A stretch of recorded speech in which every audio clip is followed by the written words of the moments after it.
விஜயா மீனா கிட்ட கேக்குறாங்க, எனக்கு மதியம் சாப்பாடு வேணும். சாப்பாடு எடுத்துக்கிட்டு பார்வதி வீட்டுக்கு வந்துரு. அத்தை, நான் எப்படி எடுத்துட்டு வர முடியும்? நான் பூக்கட்டி கொடுக்கணும். முத்து கேக்குறாரு, அவளை எதுக்கு சாப்பாடு எடுத்துட்டு வர சொன்னீங்க? ஒரு மாமியாவுக்காண்டி மருமக செய்ய மாட்டாளா இந்த வேலைய கூட? அம்மா, இஞ்சே வலிக்குதுமா. மீனா விஜயாவுக்கு சாப்பாடு எடுத்துட்டு போறாங்க. அப்ப ரோட்ல ஒரு பாட்டி சாஞ்சு கிடக்கிறத பாக்குறாங்க. அங்க இருக்க பெரியவர்கிட்ட கேக்குறாங்க. பசி மயக்கம்னு சொல்றாங்க. அத கேட்ட மீனாவுக்கு மனசு தாங்கல.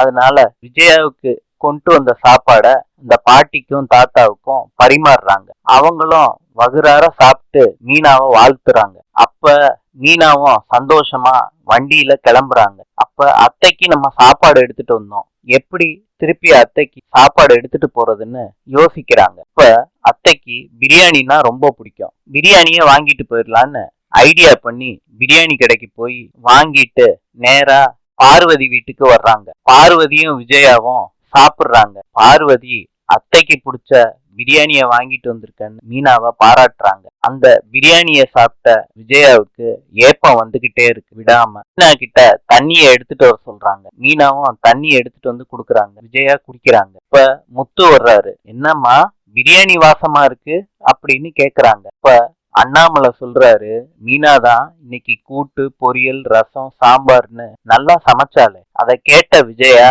மீனாவை பாக்குறாங்க. என்று ஆஸ்திரேலியாவின் நாணயம் டாலர் நாளை